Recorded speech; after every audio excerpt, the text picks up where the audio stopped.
Olá, povo de Deus! É com muita alegria, sobretudo com muito prazer, que através da internet, aqui no YouTube, nos encontramos para juntos participarmos, realizarmos a nossa catequese semanal, o nosso humilde programa Cristo em Família, o povo de Deus.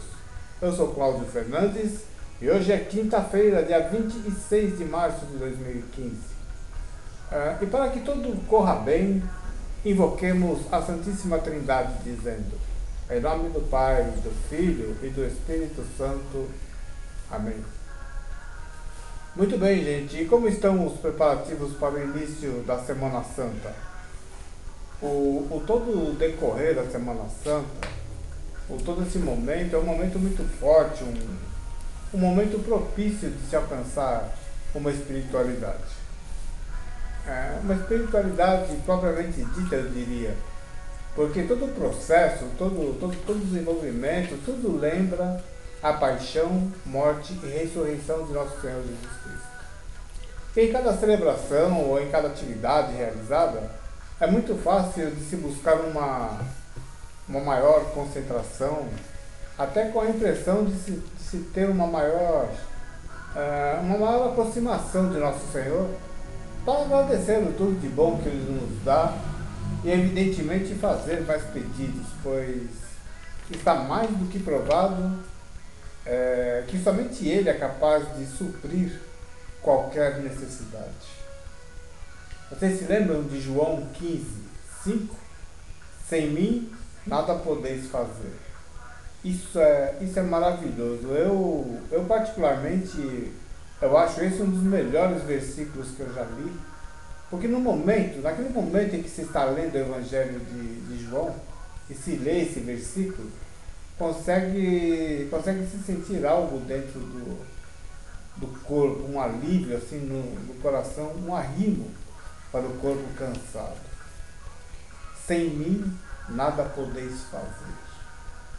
Consolo, proteção, ajuda. Parece que chegou alguém que realmente vai ajudar. Vocês notem que o ser humano hoje, ele vive uma vida muito atribulada, uma vida, muitos compromissos, muitos afazeres. Ninguém tem tempo para nada. Você já percebeu que tanto faz uma pessoa com 6 ou 7 anos, ou com 20, ou com 40, ou com 80 anos, nenhuma delas tem tempo e estão sempre atrasadas? Atrasadas para tomar café, atrasadas para ir na escola, para ir ao trabalho, quando sai do trabalho. Gente, atrasadas para ir na feira, atrasadas para sair da feira e ir correndo fazer o almoço. E almoçam atrasadas. Atrasadas almoçam correndo porque já tem uma outra coisa para fazer. É fácil porque eu vejo isso aqui na minha casa, aqui na casa dos meus pais. Olha, minha mãe 79, meu pai 82 anos. E eles já saem para caminhar logo cedo, pela manhã, e diariamente se dizem atrasados. Eu chego da academia por volta de 9h30 da manhã, mais ou menos. Eu vou lá para pedir a bênção, para ver como eles passaram a noite, tomar um café, conversar um pouco e tal. E a minha mãe, ou meu pai, sempre dizem: fomos até tal lugar, demos a volta lá por baixo, passamos lá por não sei aonde, e 7h20 já estávamos aqui. E contam com uma vantagem que só vocês veem. Às vezes eu até brinco, falo assim: gente, teve bandeirada? Não? Então todo mundo corre, todo mundo amanhece correndo. Olha o que diz o Eclesiastes, capítulo 1, versículo 3. O Eclesiastes, ele é até um pouco provocativo para a época. Ele diz assim: que proveito tira o homem de todo o trabalho com que se afadiga debaixo do sol? Eu estava conversando com a Adriana ontem e estava dizendo o seguinte: olha, Adri, graças a Deus eu estou aposentado, longe daquela vida ativa, porque eu tenho a impressão que eu não conseguiria acompanhar.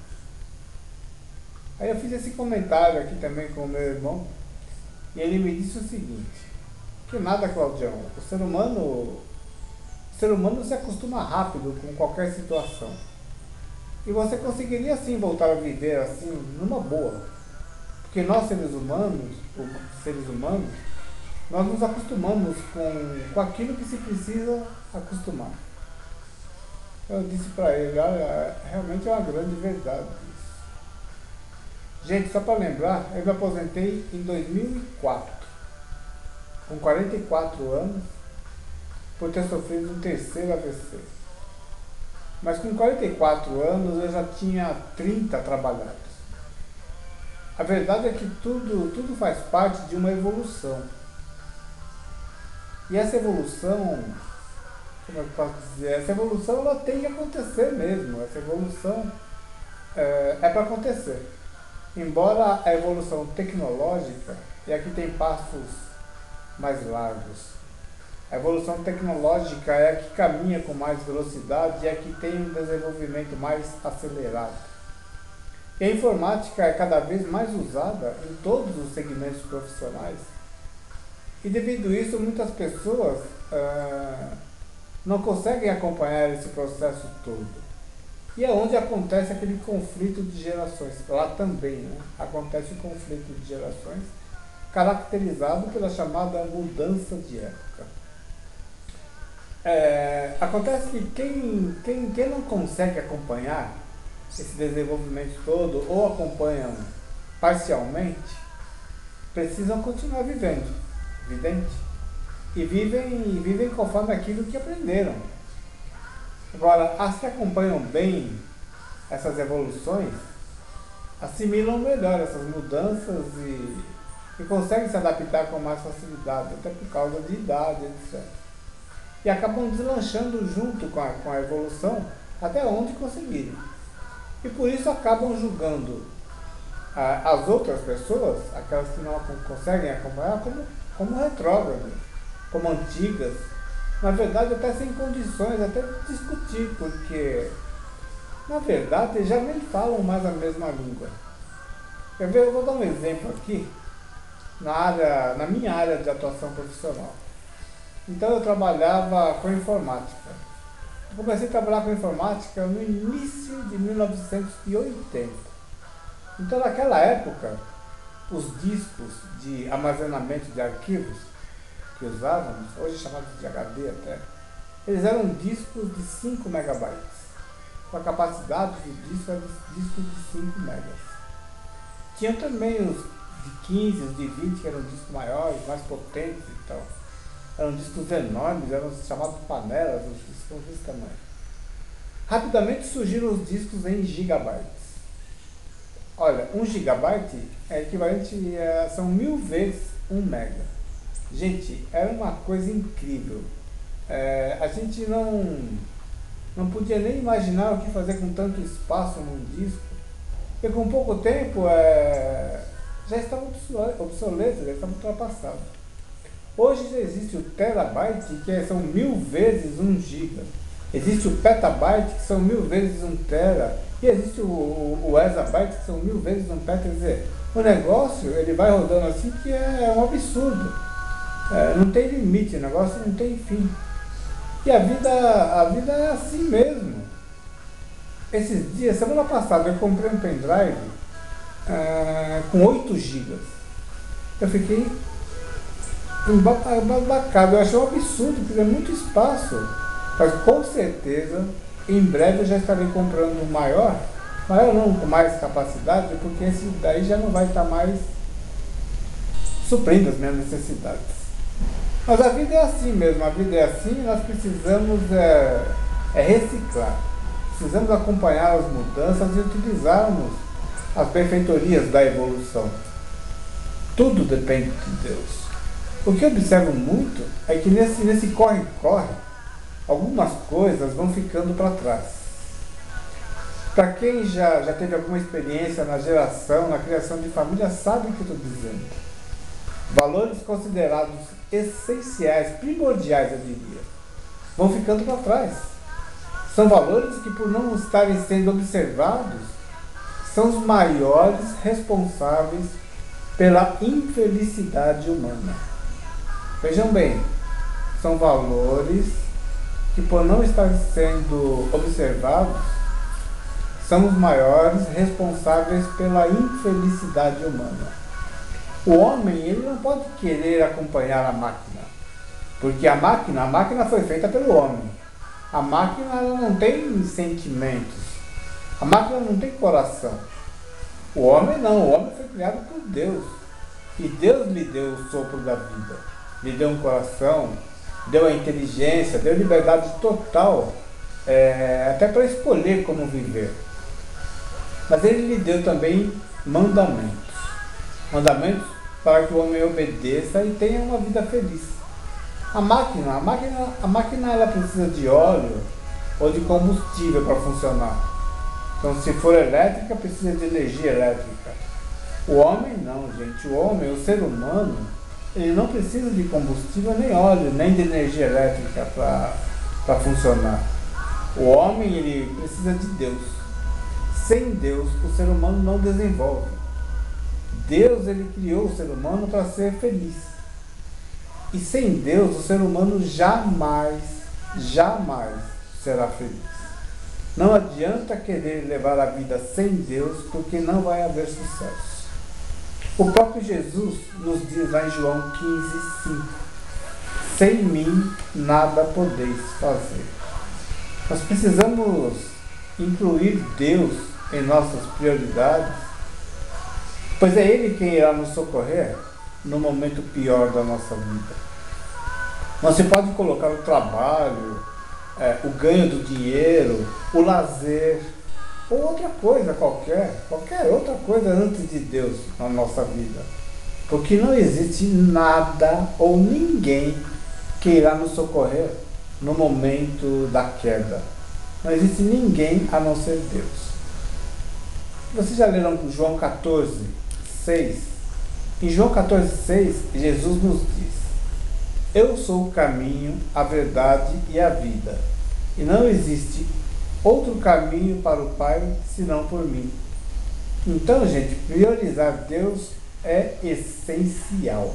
Priorizar Deus não é ir à missa, não, todos os domingos e tal. Priorizar Deus é tentar viver ao máximo que puder, observando os seus ensinamentos, colocando sempre antes de qualquer ação nossa. Tendo o amor ao próximo como o maior deles. O maior ensinamento de Jesus a nós é o amor ao próximo. Ir à missa é muito importante, porque ir à missa, eu sempre falo isso, ir à missa é o encontro pessoal de Nosso Senhor. A comunhão eucarística, o receber a hóstia consagrada, é essencial, na minha humilde opinião. A hóstia consagrada, ela é o corpo de Cristo. Portanto, é a pessoa de Cristo. Sabe? É por isso que eu trabalho com evangelização. Divulgar a maravilha que é Deus é fundamental na minha vida hoje. Porque no momento de queda, naquele momento em que... Sabe aquele momento em que não se vê uma luz no final do túnel?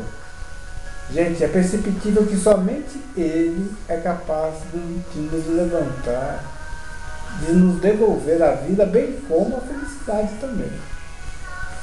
Eu sofri um derrame fulminante aos 44 anos. Me levou todo o lado esquerdo do corpo, me levou a fala, me levou todo o raciocínio. Eu não andava, eu não falava, não entendia nada que os outros falavam. Quando me vinha algum raciocínio, eu não conseguia entender nada do que estava acontecendo.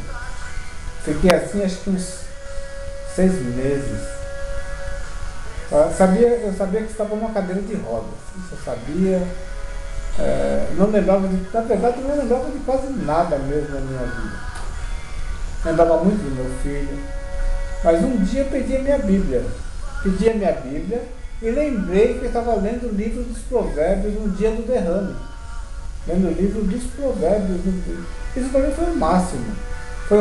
E daí para frente eu foquei toda a minha recuperação em Deus. Eu pedia para que ele me tirasse daquela cadeira de rodas e tal. Eu acabei ficando na cadeira por quase 3 anos, 2 anos e 7 meses, 2 anos e 7 meses para ser mais exato. Mas ele me tirou. Ele me tirou e eu precisava fazer algo assim para agradecer a ele. Inclusive pela força de vontade que ele me deu para ele modificar toda a minha vida. Eu tive que abandonar cigarros, bebida alcoólica, ter uma alimentação super disciplinada, fonoaudiologia, fisioterapia diariamente. E graças a Deus vamos indo, mas de todas as mudanças que eu precisei fazer, a de querer fazer tudo correndo foi a principal. Mas com a força de Deus, eu tive que reaprender a fazer tudo na calma. E uma coisa por vez. Uma coisa por vez e com calma, para fazer bem feito. Até por causa da deficiência. Antes desse terceiro derrame, a minha vida era muito. Eu estou falando isso, gente, mas é porque o meu programa é muito assistido por pessoas do grupo dos AVCs aí. Aí tá todo mundo, né? Mas especialmente o pessoal do AVC. Antes desse terceiro AVC meu, a minha vida ela era muito corrida. E raramente eu tinha tempo sobrando. Eu também considerava o trabalho o foco principal. Hoje em dia eu percebo que eu estava errado. O Eclesiastes é o livro sapiencial da Bíblia. Ele já havia percebido isso uns 250 anos atrás, antes de Cristo. Que não se deve priorizar outra coisa, principalmente o trabalho, no lugar de Deus. Às vezes eu parava e pensava assim, mas gente, que vida louca é essa? Por que todo mundo vive assim? Onde será que todo mundo quer chegar com esse corre-corre todo? Eu acho que qualquer hora eu vou explodir. Eu pensava isso. Eu não conseguia ver muito sentido na vida naquele modo que eu vivia. Tudo bem, eu tinha até uma profissão muito boa, um salário razoável, mas aquele negócio, quanto mais se ganha, mais ainda se gasta. E mais complicações, mais dores de cabeça se conquistam também. Olha, a ambição ela é necessária, mas como tudo, também isso deve ser medido. O ser humano precisa reaprender a querer ter materialmente somente o suficiente para si e para ajudar o próximo.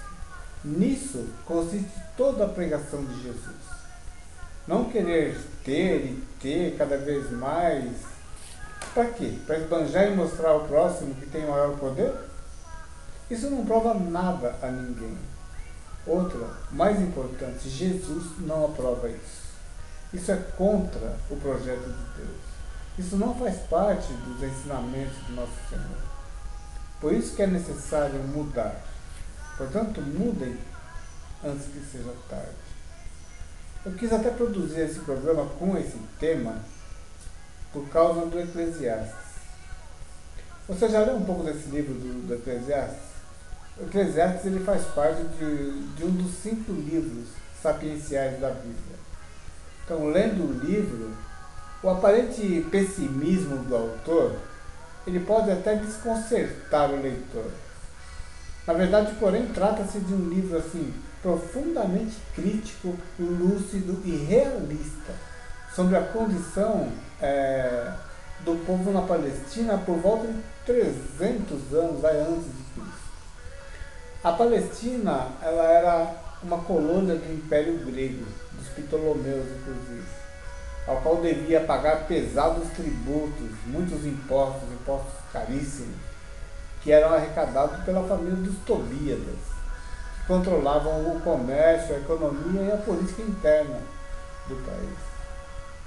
O autor, o Eclesiastes, escreveu durante esse período de exploração interna que não deixava a esperança de um futuro melhor para o povo, num mundo sem horizontes. Então o que ele fez? Ele fez um balanço sobre a condição humana, buscando assim apaixonadamente uma perspectiva de realização. Quais os caminhos para realizar a vida e a felicidade e tal.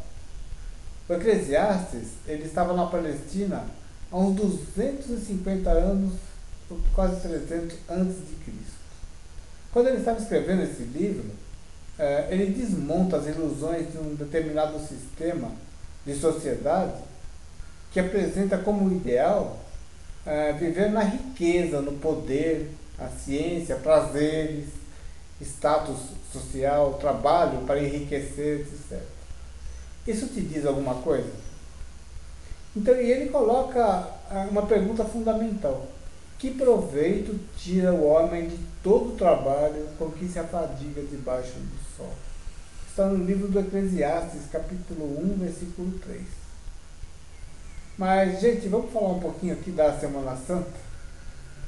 Aqui em Ipiranga, começou no domingo, dia 22, e vai até o próximo domingo, 29, o chamado Centenário das Dores, com a missa diariamente, e após cada missa são realizadas orações, cantos a Nossa Senhora das Dores, com a participação de alguns músicos aqui da Corporação Musical Santa Cecília, banda de músicas, para quem não conhece, mas são missas que marcam, que simbolizam as 7 dores de Maria. Em cada dia da semana é realizada uma missa com o tema central de cada dor. Por exemplo, a primeira dor de Maria foi a apresentação do menino Jesus no templo. A segunda dor, a fuga para o Egito, quando ela fugiu para o Egito com o menino, fugiu de Herodes. A terceira dor, a perda do menino Jesus. Teólogos, grandes teólogos da igreja, dizem que a terceira dor de Maria foi a dor mais forte que ela sentiu. A quarta dor, o doloroso encontro no Calvário. Quando Jesus caminhava para o Calvário, num dos tombos que ele teve, Maria foi socorrê-lo. A quinta dor de Maria foi aos pés da cruz. Jesus já crucificado. A sexta dor de Maria, quando uma lança atravessa o coração de Jesus. O centurião enfia a lança no coração de Jesus e tal. E a sétima dor, a Jesus, quando Jesus foi sepultado. Então, são celebrações que nos envolvem, mas nos envolvem realmente. Muito bonito mesmo. A campanha da Fraternidade 2015. A campanha da Fraternidade 2015 vem com o tema Igreja e Sociedade. Fraternidade, Igreja e Sociedade. E o lema, eu vim para servir. A semana que vem, ou a outra, nós falaremos bastante da campanha da Fraternidade. Nesse momento eu convido-os a ouvir o Evangelho, que hoje é de João, capítulo 8, versículos de 51 a 59. Ouçamos. Naquele tempo, disse Jesus aos judeus: em verdade vos digo, se alguém guardar a minha palavra, jamais verá a morte. Disseram então os judeus: agora sabemos que tens um demônio. Abraão morreu e os profetas também. E tu dizes, se alguém guardar a minha palavra, jamais verá a morte. Acaso és maior do que nosso pai Abraão, que morreu, como também os profetas? Quem pretende ser? Jesus respondeu: se me glorifico a mim mesmo, minha glória não vale nada. Quem me glorifica é o meu Pai, aquele que vós dizeis ser o vosso Deus. No entanto, não o conheceis, mas eu o conheço, e se dissesse que não o conheço, seria um mentiroso como vós. Mas eu o conheço e guardo a sua palavra. Vosso pai Abraão exultou por ver o meu dia, ele o viu e alegrou-se. Os judeus disseram-lhe então: nem sequer 50 anos tens e viste Abraão. Jesus respondeu: em verdade vos digo, antes que Abraão existisse, eu sou. Então eles pegaram em pedras para apedrejar Jesus, mas ele escondeu-se e saiu do templo. Palavra da salvação, glória a vós, Senhor. Passamos aqui uma breve reflexão, até para entendermos que se o mal gera a morte, se a morte está associada ao mal, Jesus com a sua palavra traz a vida. Se alguém guardar a minha palavra, jamais verá a morte. As autoridades de Israel naquela época, eles não compreendiam ou não queriam aceitar que Jesus tudo faz pelo Pai. Ele deu a ele porque o Pai, Deus deu a ele, Jesus, toda a autoridade para realizar todas as coisas no seu nome. Tudo que Jesus fazia, aquelas curas, os milagres, ele não fazia por conta própria, ele fazia porque fazia com Deus, fazia tudo, era feito pelo nome de Deus. Por isso que ele diz assim, abre aspas, eu o conheço e guardo a sua palavra. Inclusive nos momentos de angústia, Jesus ele se retirava para rezar, orava a Deus e com certeza pedia forças. Isso está no livro de Mateus 26, 36, se não me engano, mas é isso mesmo, Mateus 26, 36. Conta a angústia de Jesus. Ele era humano, ele se angustiava também. Mas tudo isso daí é exemplo para nós.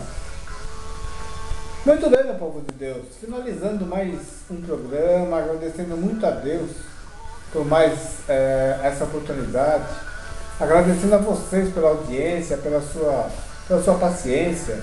E convidando-os para, na próxima semana, um novo encontro na sexta-feira. Que irei postar o programa na sexta-feira santa, e não na quinta. Inclusive, eu gostaria que vocês o assistissem pela manhã. Eu creio que haverá mais espiritualidade, sim. Por se tratar de um dia muito diferente. A sexta-feira é realmente um dia muito especial. Não sou eu, somente eu que sinto isso. Na sexta-feira a gente acorda, realmente é um dia diferente, é um dia atípico completamente. Eu gostaria que vocês acordassem e assistissem seu programa. Eu vou tentar postar logo às 5 horas da manhã. Então vai ser bacana. O meu contato eletrônico claudio.piranga@hotmail.com.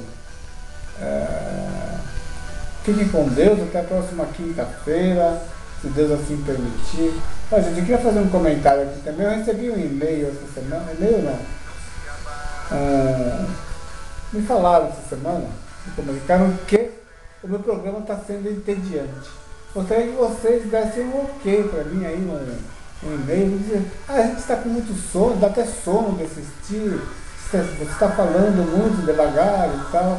Gostaria que vocês dessem um toque para mim pelo YouTube, ou via e-mail mesmo, claudio.piranga@hotmail.com. A palavra de hoje ela nos propõe a verificar a necessidade de modificar alguma coisa dentro de nós. Portanto, mãos à obra, fiquem com Deus e até a próxima sexta-feira, se Deus assim permitir. Até lá, gente!